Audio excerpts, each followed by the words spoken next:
कमर शीमा, उम्मीद है आप लोग ठीक होंगे। आज एक थोड़ा-सा डिफरेंट टॉपिक है दोस्तों और वो ये है कि अ, मालदीव्स के अंदर एक चीज़ ऑब्ज़र्व की गई और मालदीव्स को ज़्यादातर दुनिया में आपको पता है जाना जाता है टूरिज़्म सेक्टर की वज़ह से।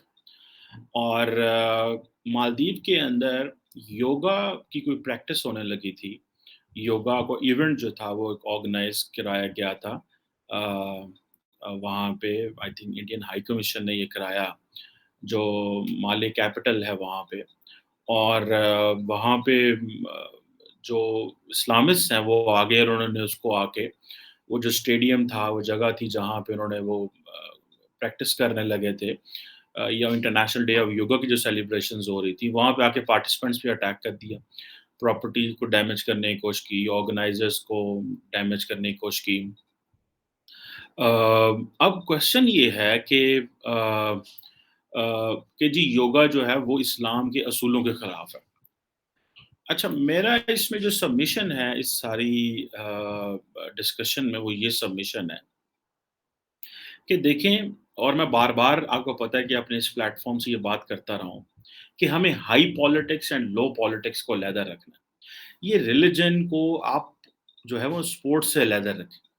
वो ममालिक, वो लोग, वो कंट्री जो ये समझते हैं जी कि हम मज़हब को सियासत से मैच कर लेंगे, वो तो ऑलरेडी मुआशरे के नुकसान कर रहे हैं। लेकिन अगर आप स्पोर्ट्स को भी मज़हब से जोड़ लेंगे, तो अब हम आगे कैसे चल सकेंगे? अब क्वेश्चन ये होता है कि भई आपने अपने जिस्म की वर्जिश करनी है। आप इसको योगा ना कहें, आप कुछ और कह लें। और क्वेश्चन ये है कि अगर वो इंडिया करा रहा है, पाकिस्तान करा रहा है, वो दुनिया का कोई मुल्क भी करा रहा है। लेकिन ये कह देना जी कि क्योंकि पुलिस जो है वो ने अलाउ क्यों किया या हुकूमत ने अलाउ क्यों किया। अब आपको पता है इंटरनेशनल डे जो है योगा का, ये तो यूएन मनाता है, ठीक है? और अच्छा मज़े की बात है, दुनिया की सारी कौमें मनाती हैं, इसमें इसमें पूरी दुनिया में मनाया जाता है। जब ये कोविड आया था तो लोगों ने जो है वो समझा कि घर में हम योगा करेंगे। किसी ने कहा जी कि हम इस तरह नमस्ते करेंगे। मेरा ख़्याल है कि हमें, किसी ने कहा हमें शेक हैंड नहीं करना चाहिए, चेस्ट पे हाथ रखना चाहिए। किसी ने कहा ऐसे करना चाहिए, लोगों ने अपने तरीके अडॉप्ट किए। लेकिन हम किसी चीज़ को मज़हब के साथ किस तरह जोड़ सकते हैं? और हम क्यों करके ये कहें कि जी कि अगर एक मुल्क भारत अगर वो करवा रहा है या वो कोई और मुल्क करवा रहा है, तो हम पकड़ के जनाब वहाँ पे लोगों को मारना शुरू कर दें। अब मालदीव्स जो है उसको अगर अपनी पोज़ीशन देखें, ठीक है जी? तो मालदीव्स की पोज़ीशन ये है कि मालदीव पूरी दुनिया में जाना जाता है फॉर टूरिज़्म। ट्रस्ट मी, यही है ना, हम जब भी देखते हैं बड़ा साफ-सुथरा सा समंदर है, बड़ी खूबसूरत सी जो है वो वहाँ पे रिज़ॉर्ट्स हैं, तो सारे कहते हैं जनाब कि देखो जनाब ये एक कितना अच्छा मुल्क है और कितना खूबसूरत मुल्क है और इस तरह की। अ, अच्छा मज़े की बात ये है कि अगर आप गूगल करें और आप मालदीव्स को समझने की कोशिश करें, तो आपको पता चलेगा कि मालदीव्स के ऊपर जो यूएस स्टेट डिपार्टमेंट है या बाकी जो ममालिक हैं, उन्होंने अपने कॉशन बढ़ा दिए हैं कि जी टेररिज़्म के वाक़यात हो सकते हैं। टेररिस्ट इंसिडेंट हो सकते हैं वहाँ पे। टूरिस्ट ग्रुप्स के ऊपर, टूरिस्ट लोकेशंस के ऊपर हो सकते हैं, मार्केट हब्स के ऊपर हो सकते हैं। अच्छा मालदीव ज़ाहिर बात है इंडियन ओशन में है, एक इम्पोर्टेंट मुल्क है, छोटा-सा मुल्क है जो कि जिसको पहले ही बड़े एनवायरमेंटल चैलेंजेस हैं। आपको कोई ये नहीं है कोई बहुत बड़ी वो जिसे कहते हैं ना, एक आर्किपेलॉजिक कंट्री है, सदर्न एशिया में है, इंडियन ओशन के अंदर है, आप श्रीलंका और इंडिया के बिल्कुल करीब हैं और छोटे-छोटे आपके वो जिसे कहते हैं ना कि आइलैंड्स बने हुए हैं, अटॉल्स बोलते हैं आई थिंक, वो वहाँ पे उन्होंने वो भी है। फिर ये है कि इतनी बड़ी टेरिटरी भी कोई नहीं है, कोई 90,000 स्क्वायर किलोमीटर का मुल्क है। आपके पास समंदर है, लैंड है, सी है। तो आप क्यों बजाय इसके कि आप जो है वो अपने मुल्क को प्योरली एक उस डायरेक्शन में रखें कि भई जिससे मुल्क तरक्की करे, बाहर की दुनिया के लोग वहाँ पे आएँ। आप क्या कर रहे हैं कि आप उस तरह के एक्सरसाइज़ इवेंट्स करने लगे हैं जिससे लोग कहेंगे यार यहाँ पे तो जाएँगे तो मामलात शायद ख़राब ना हो जाए। मैं आपको रीसेंट मिसाल देता हूँ, जब मैं नेपाल में था कोई 2-3 हफ्ते पहले, तो मैंने वहाँ पे देखा कि वहाँ पे जो सारा टूरिस्ट आया हुआ है, वो घूम फिर रहे हैं, ख़वातीन घूम रही हैं। हमें बहुत सारे टूरिस्ट से मौका मिलना, हम भी बीच में ज़ाहिर बात है अपनी जो एकेडमिक काम करके टूरिज़्म भी करते थे। तो लोगों से मिलना, बात करना, जी आप कहाँ से हैं? वो कहे जी हम फ्रांस से आए हैं, हम जर्मनी से आए हैं, हम यार रूस से आए हैं, हम कहाँ से आए हैं। तो दुनिया जो है वहाँ नेपाल में टूर के लिए वहाँ पे अमन है। तो अगर ममालिक अपने आप के ऊपर अगर ये मज़हबी छाप लगाना शुरू कर देंगे, आप अच्छे से मज़हब अपना प्रैक्टिस करें, आप मुसलमान हैं, हिंदू हैं, ईसाई हैं, आप जो भी हैं, आप रहें, बिल्कुल रहें। लेकिन किसी एक प्रैक्टिस को ये कह देना कि जी ये जो है वो इस्लाम को खतरा तो नहीं इससे? योगा की प्रैक्टिस सारे मुस्लिम ममालिक में जो है वो होता है, योगा की जाती है। पाकिस्तान में योगा होती है। मैं यहाँ पे कई ऐसे एक्सरसाइज़ कराने वाले जिनको जानता हूँ जो योगा कराते हैं। यहाँ पे होटल्स में योगा होती है और बहुत सारी जगहों पे होती है। तो ये कह देना कि इसको एक इस तरह एक एक रंग देना, इसका मेरा नहीं ख़्याल कि एक तो इसको ज़्यादा हाइलाइट करने वाली बात है योगा को इटसेल्फ को। अब पूरी दुनिया को पता चलेगा जी देखो वो फलाँ मुल्क में योगा केवल जो है ना वो हुआ था। अब इस्लाम जो है जी उन्होंने कहा जी 12वीं सदी में जो है मालदीवियन आर्किपेलागो में आया और वहाँ पे सल्तनत बनी और बड़ा कुछ हुआ वहाँ पे। एशिया से, अफ्रीका से लोग आए वहाँ पे। फिर यू यूरोपियन कॉलोनियल पावर्स यहाँ पे आईं, ब्रिटिश प्रोटेक्टोरेट रहा ये काफ़ी देर तक। मतलब इसकी इतनी रिच हिस्ट्री है मालदीव्स की, और इतना पुराना जो है वो जाना जाता है। तो फिर उसके बाद ये कॉमनवेल्थ जो नेशंस है उसका भी मेंबर है, फिर सार्क का मेंबर है, ओआईसी का भी मेंबर है, नॉन अलाइनमेंट का भी आई थिंक ये मेंबर रहा है। जिसे वो कह लें कि एक upper middle middle income economy है ये, this is what the world bank says कि ये एक अपर मिडल इनकम कंट्री है, यानी कि अच्छे भले लोग रहते रहते हैं वहाँ पे रहते हैं। फिशिंग इंडस्ट्री अच्छी है, आपका इतना अच्छा ह्यूमन डेवलपमेंट इंडेक्स है, पर कैपिटा इनकम बहुत अच्छी है, बहुत सारे सार्क ममालिक से बेहतर है। तो बजाय इसके कि आप अपनी ट्रेड पे ध्यान दें, इकोनॉमी पे ध्यान दें, अपने बिज़नेस पे ध्यान दें, अपनी आउटलुक पे ध्यान दें, आप वहाँ पे एक जो ख़ास किस्म की जो है वो प्रैक्टिस करते हैं जिससे नुकसान होता है।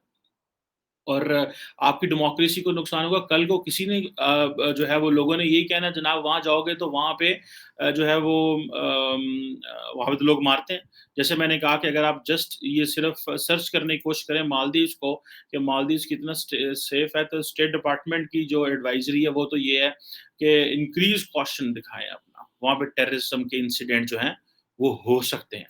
और फिर होगा क्या, जिसे कहते हैं कि पूरी दुनिया जो है वो ज़ाहिर बात है उसको सीएनएन भी कवर कर रहा है, अभी सारे कवर कर रहे हैं कि भई वहाँ पे क्या हुआ, इतना अच्छा जैसे वो तो जैसे उसके नाम है, मतलब मालदीव्स के लोगों ने नाम रखे हुए हैं कि भाई ये तो एक फ्लोटिंग सिटी है। मतलब क्योंकि दिस इज़ एन वो है आइलैंड है तो वो फ्लोट कर रहा है।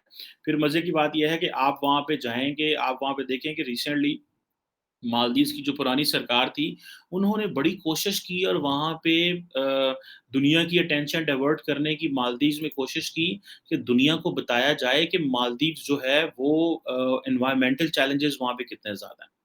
तो आप अगर एनवायरमेंटल चैलेंजेस ही वहाँ पे देखना शुरू कर दें, तो आपको पता चलेगा कि आपको बताया जाएगा कि आपकी जो एक वक़्त था कि जो मालदीव्स की गवर्नमेंट है, उसने समंदर के नीचे जो है वो एक कॉन्फ्रेंस की ताकि दुनिया को मिनिस्टर्स कॉन्फ्रेंस की ताकि दुनिया को बताया जा सके कि हम कितनी मुश्किल में हैं।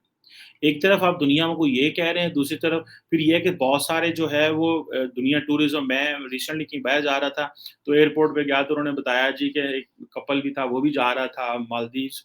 तो मुझे नहीं था पता इस चीज़ का, उन्होंने कहा जी, हाँ जी, किधर जा रहे हैं? मैंने कहा जी मालदीव्स। अच्छा जी, आपका ऑन ऑन ऑन अराइवल आपको वीज़ा मिलेगा जी। सो पाकिस्तान को भी ऑन अराइवल वीज़ा मिलता है और बहुत सारे ममालिक को ऑन अराइवल वीज़ा मिलता है। उन्होंने इतनी फ्रीडम करार दे दी हुई है। ठीक है? और अगर आप ये कह दें जी कि योगा इज़ अगेंस्ट इस्लाम, भई कहाँ पे ये लिखा हुआ है कि yoga is against Islam? I am not मैं कोई इतना मज़हबी बंदा नहीं हूँ, शुक्र अल्हम्दुलिल्लाह मुसलमान हूँ, लेकिन ये चीज़ कह देना जी कि योगा इस्लाम के खिलाफ है और फलाँ चीज़ इस्लाम के खिलाफ है, फलानी गेम खेलेंगे तो इस्लाम के खिलाफ है, आप क्रिकेट खेलेंगे तो इस्लाम के खिलाफ है। मैं बहुत सारे ऐसे पाकिस्तानियों को जानता हूँ, जो ये कहते थे कि भई ये जो अगर आप फलाँ गेम खेलेंगे, तो ये तो इस्लाम के खिलाफ है, ये तो गोरे ने गेम बनाई हुई है, तो इस गेम को तो खेलना ही जो है वो हराम है और मना है ये। तो अब आप इमेजिन कर लें कि आपका वो जो एक इस्लाम का प्लुरलिस्ट इमेज है, वो कहाँ पे गया? अब आप इस्लाम को भी जो है वो उसको हर चीज़ को अगर इस्लाम से जोड़ देंगे, तो आपने फिर दुनिया में करना क्या है? इस्लाम आपको ये थोड़ा ही कहता है कि कारोबार बंद कर दो, इस्लाम आपको थोड़ा ये कहता है कि आप दूसरे लोगों के घर जलाने शुरू कर दो, लोगों को मारना शुरू कर दो। This is very unfortunate event जिससे पर्सनली मुझे बड़ा दुःख हुआ है and this is what I want to talk and comment कि भई आप जो है पूरी दुनिया को अपना जो इस्लाम का सॉफ्ट इमेज जाना चाहिए, ना कि आप पूरी दुनिया में आप ये कहें जी कि आप जो है वो क्या उसे बोलते हैं कि हम एक हार्डलाइनर के तौर पे जाएँगे।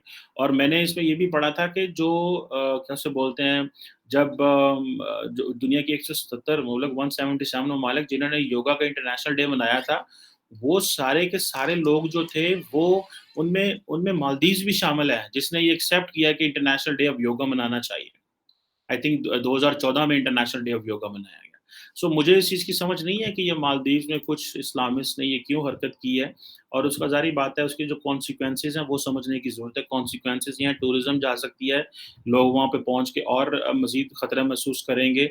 थर्ड ये है कि आप रॉन्गली कॉनोटेट कर रहे हैं, कॉनोटेशन दे रहे हैं एक स्पोर्ट्स एक्टिविटी को मज़हब के साथ। फिर ये है कि हाई पॉलिटिक्स और लो पॉलिटिक्स को अलहदा रखे। भाई दुनिया के जो ममालिक हैं उनके आपस में मसले रहते हैं। लेकिन ये कह देना कि जी सिंपली आपका ये चीज़ जो है ये मज़हब के खिलाफ है। सो मैं समझता हूँ कि ये इसका बड़ा नुकसान हुआ होगा मालदीव्स को इंटरनेशनल प्रेस में आया। देखिए पाकिस्तान में मैंने भी इसको पढ़ा, पूरी दुनिया में मैं देख रहा था। इंडिपेंडेंट ने भी कवर किया, सीएनएन ने भी शायद कवर किया होगा, अमेरिकन प्रेस ने भी कवर किया, सबने इसको कवर किया है। तो इसकी ये जो इसकी जो कॉन्सिक्वेंसेज़ हैं, ज़ाहिर बात है वो स्टेट भुगतती है। तो चंद एक जो हैंडफुल्स होते हैं, वो तो उनको तो कोई परवाह नहीं होती, क्योंकि उनके इंटरेस्ट उस तरह नहीं होते, लेकिन इसका जो नुकसान होता है, जो वो स्टेट को होती है। जिस तरह हमने बहुत कुछ किया है मज़हब के नाम पे पाकिस्तान में और उसका नुकसान उन चंद इंडिविजुअल्स को नहीं हुआ जो उन्होंने किया है, उसका नुकसान स्टेट को होता है एंड आई एम श्योर ये हमें इस बात में लार्जर बहस होनी चाहिए पूरी दुनिया के अंदर, जहाँ सोसाइटीज़ को इस तरह के जो स्पोर्ट्स इवेंट हैं, वहाँ पे मज़हब का नहीं इस्तेमाल करना चाहिए। आपको याद होगा कि जब पाकिस्तानी क्रिकेट टीम जाती थी, इंडिया जाती थी, तो कई दफ़ा वहाँ पे बाल ठाकरे के जो लोग हैं, वहाँ पे क्रिकेट को पिच खोद देते थे और इस तरह की चीज़ें भी करते थे। तो वो जो उसके कोई इंडिया के लिए अच्छे ऑप्टिक्स नहीं आते थे। कोई बंदा ये नहीं कहेगा कि इंडिया के लिए अच्छे ऑप्टिक्स हैं उसके लिए। अगर पाकिस्तान में कोई क्रिकेट टीम आती है और पाकिस्तानी उसको इसलिए मारते हैं जनाब कि ये उसका मज़हब कुछ और है, ये हिंदू है, ये क्रिश्चियन है, ये फलाना है, तो वो भी तो ज़ाहिर बात है that will be treated very badly in my understanding. वो पूरी दुनिया बजाय इसके कि आपका सॉफ्ट इमेज हो, आपका नेगेटिव इमेज आएगा and I am sure things will not be the same और इस पे ज़ाहिर बात है जो मालदीव की गवर्नमेंट है वो ज़रूर एक्शन लेगी और ये एक टेस्ट केस भी है ये समझने के लिए कि स्पोर्ट्स को, कल्चर को, सोसाइटी को, एजुकेशन को मज़हब से दूर रखें। Thank you very much.